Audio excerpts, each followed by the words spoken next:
Bonjour à tous ceux et celles qui nous ont envoyé des messages si encourageants à l'occasion de cette petite vidéo que nous avons faite sur le purgatoire. Il se trouve que on me demande, et je résiste depuis longtemps, à faire un petit enregistrement sur la souffrance. J'ai appris maintenant à me dérober un peu moins, et puis surtout que quand on passe par des épreuves où la souffrance est présente, c'est bien aussi d'offrir une parole de vie, une parole d'espérance pour tous ceux qui connaissent ces mystères de la souffrance.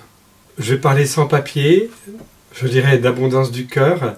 Maintenant vous connaissez un petit peu mon style et vous savez que je demande vraiment à l'Esprit Saint d'être notre maître intérieur, de toucher mon cœur, de toucher votre cœur pour que si je dis des choses qui viennent de lui, elles puissent être source pour vous d'un cheminement spirituel qui vous épanouisse dans votre relation à Dieu, évidemment, aux autres et à vous-même.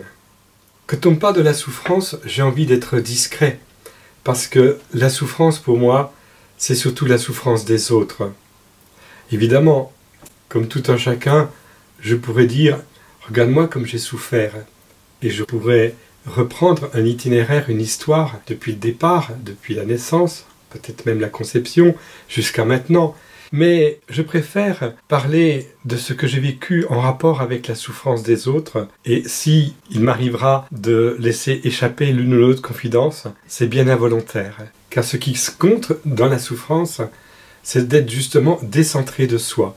Et je pense que quelqu'un qui parlerait de la souffrance à partir de soi ne respecterait pas la règle. D'ailleurs, quand nous sommes soignants, en prise en charge de personnes qui souffrent, nous découvrons combien ce décentrement de soi est fondamental pour aider la personne justement à s'ouvrir à une autre réalité que sa propre souffrance.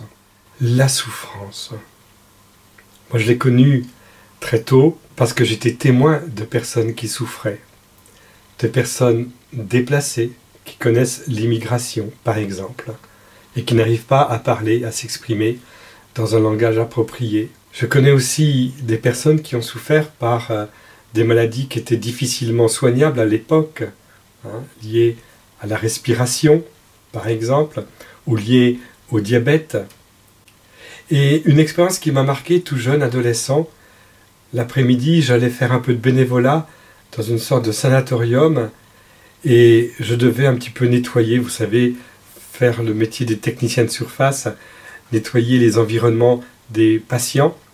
Et parmi ces patients, il y avait un tout jeune homme qui était dans le coma, très gravement atteint. Et il en est mort, peu de temps après, quelques jours après. Ce jeune homme s'est interposé entre deux personnes qui s'en étaient pris aux mains, et ne voulant pas qu'elle se fasse mal, c'est lui qui a pris le malheureux coup, qui l'a mis dans le coma et qui l'a fait mourir. Ce contact avec la souffrance à travers la mort d'un innocent, évidemment, vous me connaissez maintenant, m'a mis en contact avec le Seigneur de ma vie, que j'aimais depuis si longtemps, avec qui j'ai fait alliance depuis très tôt, depuis toujours. En tout cas, elle s'est exprimée au moment de ma première communion. C'est notre Seigneur Jésus-Christ, Jésus qui a fait alliance avec l'homme, sans tricher, jusqu'à connaître cette souffrance terrible d'être rejeté par les siens et de vivre finalement cette distance énorme entre son bonheur d'être Dieu, de vivre au cœur de la Trinité Sainte, d'être en contact permanent, de vivre cette lumière de gloire en Dieu, et puis cette expérience du péché de l'homme, du mal qui est dans l'homme. Et ce contraste, c'est la souffrance fondamentale que tout être humain peut vivre s'il s'approche du cœur de Dieu, en tout cas s'il vit au niveau de sa conscience, de la beauté qui est en lui, que sa conscience lui fait découvrir. Car tout être humain a une conscience qui est un sanctuaire intérieur où il sait ce qui est bien et il sait ce qui est mal. Et quand on vit en fidélité avec sa conscience, tout ce qui est de l'ordre des ténèbres, du mal, qui nous écarte vers le bas, est source d'une terrible épreuve. Voyez où je veux en venir? La souffrance pour moi, c'est de ne pas être ajusté à la grandeur, à la beauté de notre vocation d'être humain au niveau de notre conscience. Et maintenant, permettez-moi de parler à ceux qui sont baptisés, qui ont la foi.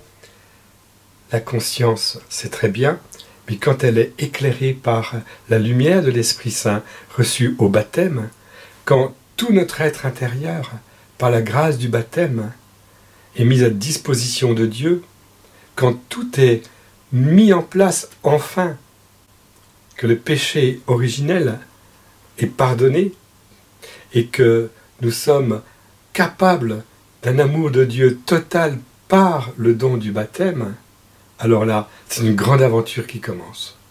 Et c'est une aventure merveilleuse, épanouissante. Mais en même temps, cette aventure nous fait rentrer dans une véritable souffrance parce que les exigences de l'amour nous font voir cette différence, ce décalage entre cette pureté, cette sainteté de l'amour de Dieu qui est en nous et puis ce monde de ténèbres, de péché qui nous entoure et puis qui peut nous atteindre très personnellement. Je crois qu'il n'y a pas de plus grande souffrance intime et personnelle que la souffrance d'ordre spirituel. Je m'explique. Cette souffrance qui consiste à voir que nous sommes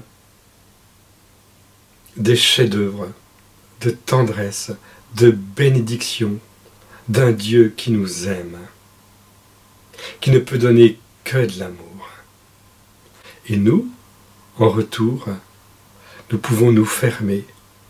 Nous pouvons être centrés sur nous et ne plus être centrés sur la source de vie et d'amour qui est en nous, et puis prendre la poudre d'escampette, c'est-à-dire aller sur des chemins de traverse, marqués par l'orgueil, par l'égoïsme, par des faux plaisirs qui finalement nous rendent tellement tristes avec cette désolation intérieure. Oui, la souffrance du péché. Voilà le premier renseignement que je voudrais vous donner à propos de la souffrance. Car je crois que le péché est une réalité pour laquelle le Seigneur a payé le prix fort. Il est venu pour cela, pour nous délivrer du péché, nous délivrer du mal. C'est pourquoi la démarche qui est la nôtre, chaque jour, je le dis et redis dans tous mes enseignements, Seigneur, prends pitié de moi qui suis un pauvre pécheur. Seigneur, donne-moi toujours l'absolution, c'est-à-dire, Seigneur, donne-moi cette capacité de retrouver cette innocence d'amour en moi, liée à cette absolution, ce pardon que tu es venu nous donner sur la croix, marqué par le sacrement de la réconciliation quand c'est possible. Mais Dieu nous aime tant que dès que nous faisons la démarche de demander pardon, il est là.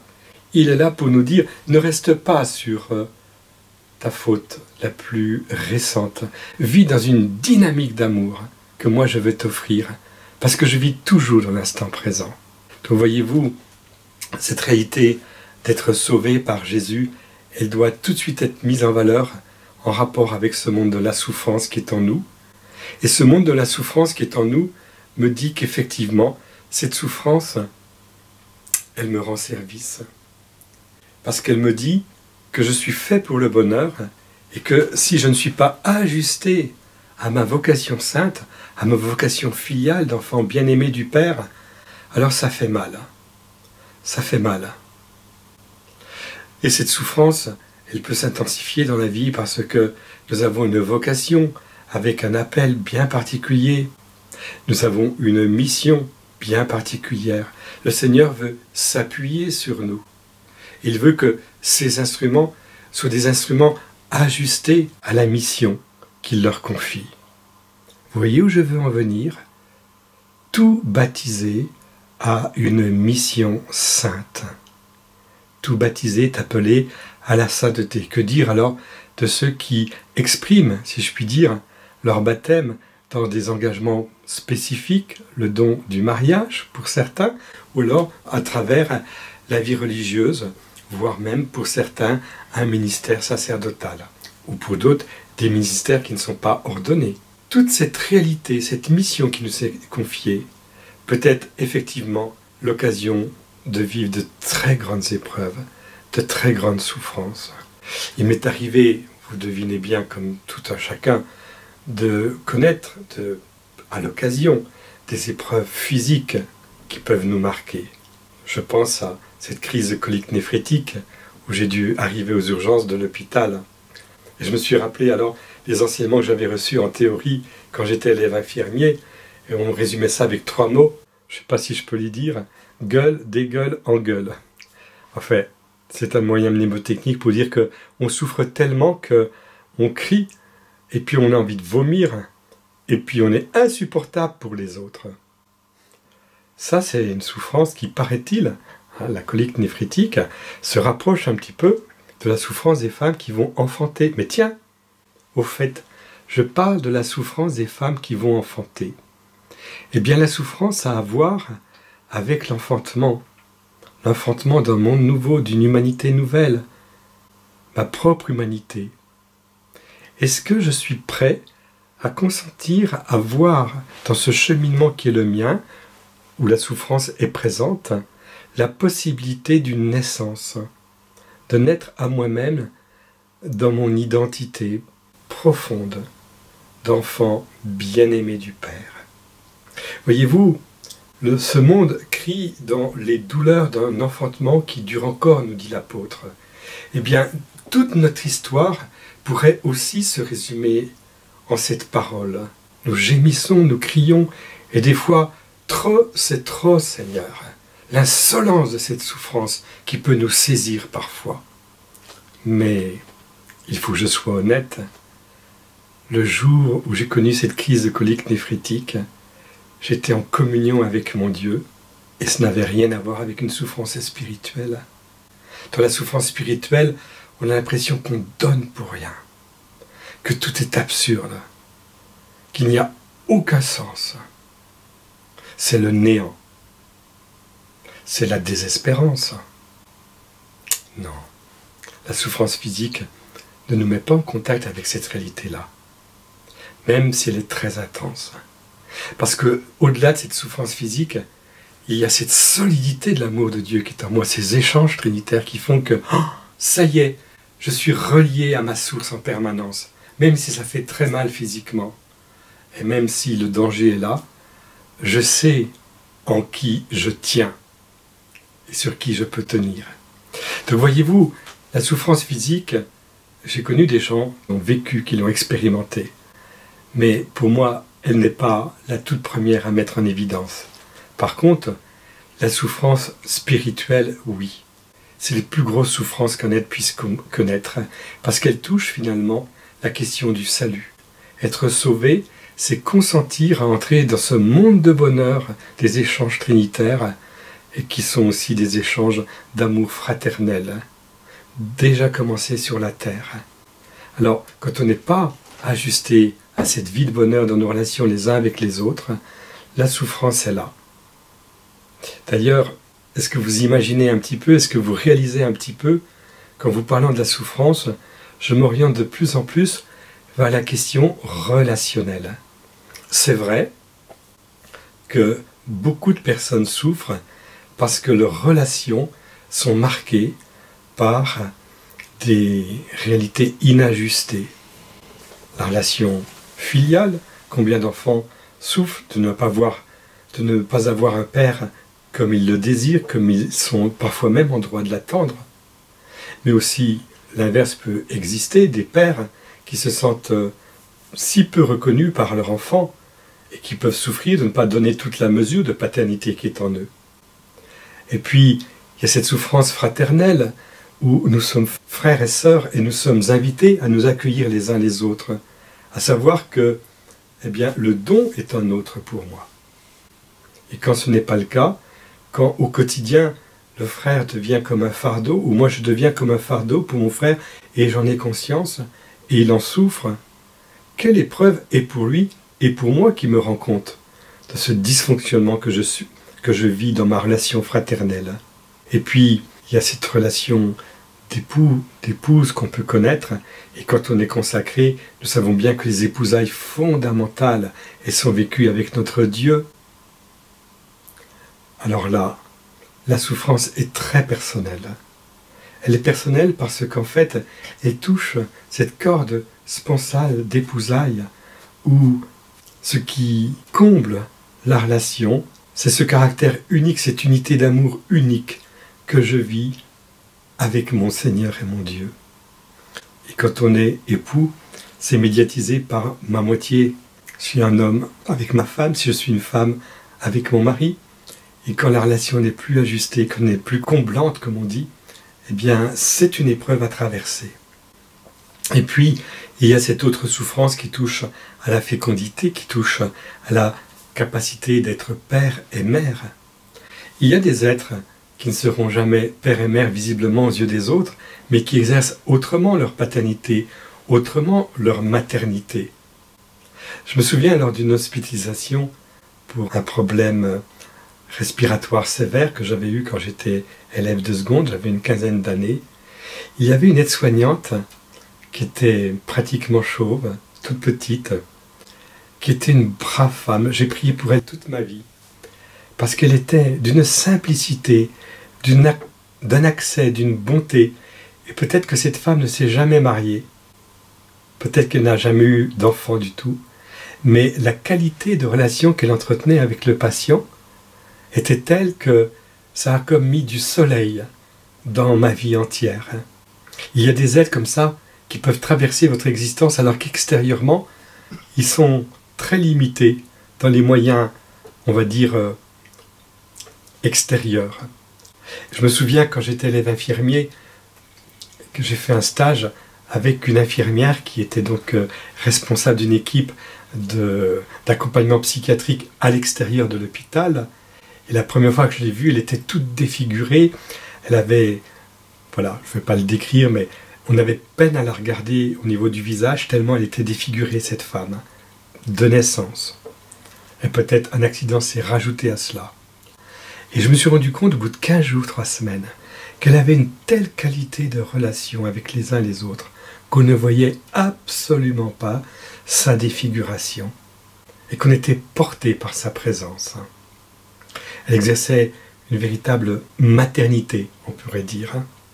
Et d'ailleurs, elle était mariée et elle avait des enfants, alors que d'autres très belles femmes, infirmières, que j'ai pu côtoyer quand j'étais élève, n'avaient pas trouvé encore leur homme. Oui, la souffrance relationnelle est certainement quelque chose de fondamental à explorer actuellement, parce qu'on n'en parle pas suffisamment. Cette souffrance relationnelle, elle peut être traduite par des mémoires qui reviennent, de choses qui n'ont pas été accomplies, assumées dans nos relations les uns avec les autres. J'ai repris notre relation filiale, ou paternelle, ou maternelle, notre relation d'époux, ou fraternelle. Mais maintenant, je voudrais aborder un autre aspect de cette souffrance, c'est tous les bénéfices secondaires qui sont liés à la souffrance. Pourquoi? Parce que je me suis rendu compte que chaque fois qu'il y avait des progressions nécessaires dans ma vie, d'homme, d'être humain, mais aussi dans ma vie spirituelle, il y avait comme, je dirais, une sorte, l'expression est pas très bienvenue, mais elle me vient spontanément, une sorte de bizutage de la vie. Qu'est-ce que c'est qu'un bizutage de la vie? Eh bien, c'est comme si le bon Dieu avait construit un pont entre deux rives, et puis il force un petit peu pour voir si le pont va bien tenir, s'il est solide. Il existe des réalités dans notre vie où la souffrance va nous faire passer à un cap supérieur. C'est presque, je dirais, de l'ordre du rite de passage. Et ces souffrances, on peut les vivre à différents niveaux. Et un des secrets que j'ai découvert dans ma relation avec Dieu et avec les autres, c'est de tout vivre dans la remise de soi à partir d'une pauvreté radicale. Dès lors que je veux avoir comme des ressources pour y arriver, je m'appuie encore sur moi et pas suffisamment sur celui qui est le Seigneur de ma vie et qui me dit « mais je suis ta force dans ta faiblesse ». Rappelez-vous l'épreuve de saint Paul qui parlait de cette écharde dans sa chair. Je crois qu'effectivement la souffrance, saint Paul l'a exprimée magnifiquement dans cette image. Et Jésus lui dit, alors qu'il lui demande d'enlever cette écharde, « mais ma grâce te suffit ». Croyons-nous vraiment que la grâce de Dieu suffit? Combien de fois j'ai évalué dans ma vie des réalités qui, par la suite, me paraissaient désuètes, mais dans l'immédiat, me paraissait tellement essentielle, et en me crispant sur sa réalité que je voulais à tout prix défendre, je ne me laissais pas aimer par le Seigneur, et je n'avais pas mis au niveau des vraies valeurs l'objectif de ma vie. Alors, ma grâce suffit, car ma puissance donne toute sa mesure, ma force donne toute sa mesure dans ta faiblesse.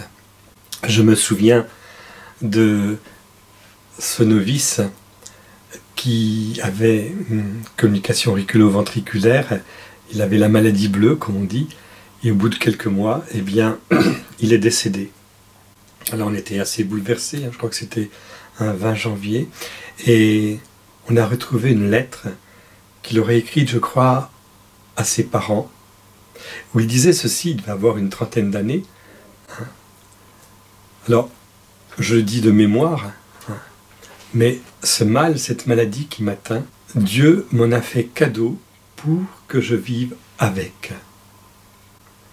Alors, je ne dirai jamais que c'est Dieu qui provoque la souffrance, parce que Dieu est amour. Mais Dieu fait avec ce mystère de la souffrance qui est venu lié au péché originel, péché des origines.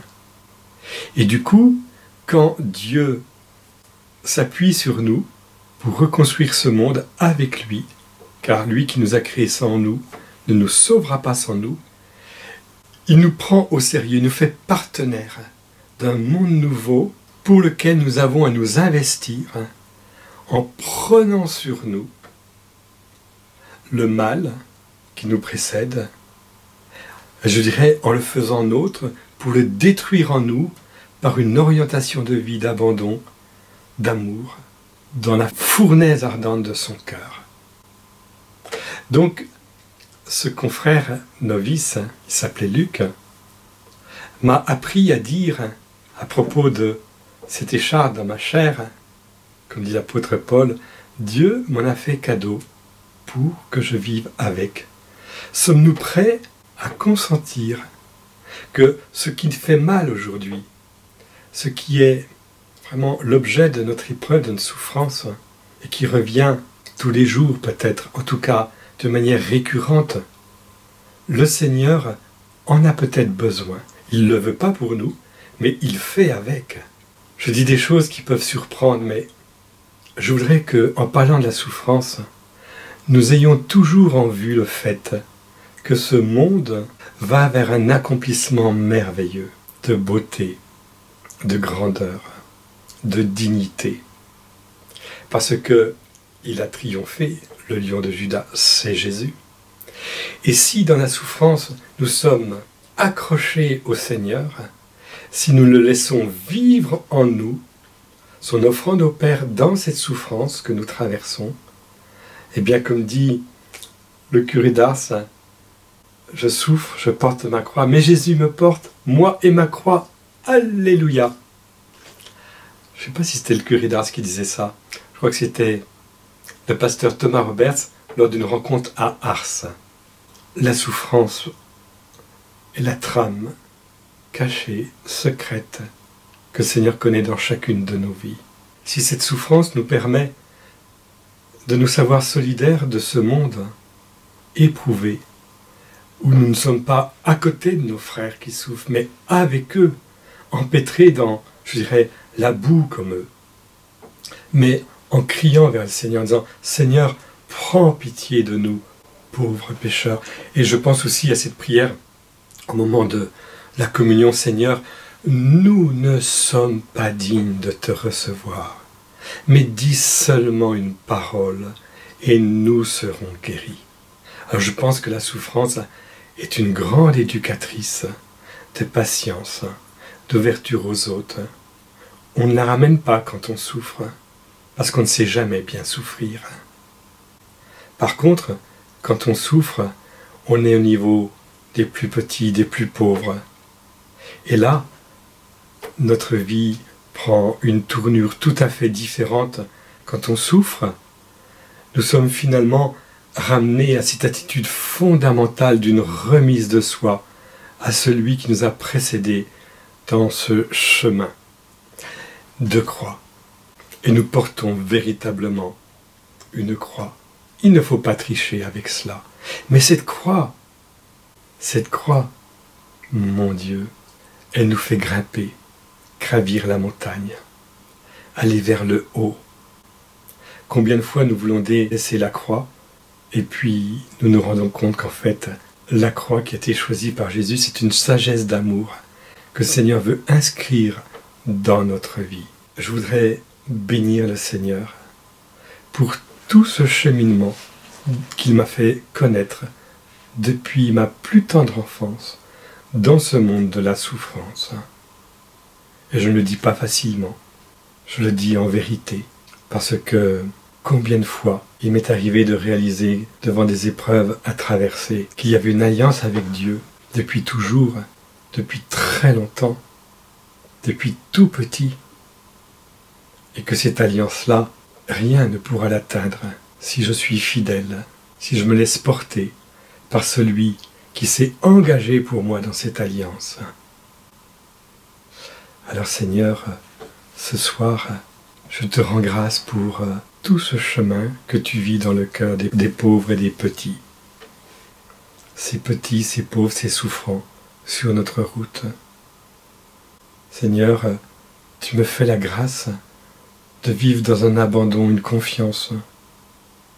Grâce à Marie, grâce à celle qui t'a accompagné jusqu'au bout, qui a dit oui, un oui inconditionnel, une mise à disposition. Et voici que tu me fais traverser cette histoire sainte de l'humanité, dans un temps donné, dans un lieu donné, avec des relations bien précises, des protagonistes dans mon histoire personnelle. Mais c'est toi, Jésus, qui est au cœur de ces échanges, qui est au milieu de nous. C'est toi, Jésus, qui est caché dans mon prochain. Et c'est toi, Jésus, qui est en moi, plus présent à moi-même que je le suis. Et tu sais, Seigneur, que l'œuvre que tu as commencée en moi, tu veux l'achever, tu veux l'accomplir. Tu ne renonceras jamais à cette gloire qui est en moi, par la grâce du baptême, par cette participation à la vie de Dieu qui est en moi. Alors je te bénis, Seigneur. Je te bénis avec Marie, cette éducatrice, cette combattante qui a remporté la victoire. Et je voudrais, Seigneur, avancer, ramper s'il le faut, mais toujours dans la même direction, la direction de ton cœur, transpercé, d'où ont jailli l'eau et le sang, la direction de la miséricorde, la direction de cette montagne du calvaire, où tu vas remettre le souffle, le dernier souffle, ce souffle ténu, capable de tout renouveler. Ô Jésus, je te bénis pour ces tout petits souffles quand je suis à bout de souffle, ces tout petits oui quand je suis à bout de oui, mais qui disent que je t'aime, parce que toi, Seigneur, le premier, tu m'as aimé. Seigneur, avec moi, entends tes enfants te dire, nous t'aimons, Seigneur, toi qui nous as aimés le premier. Amen.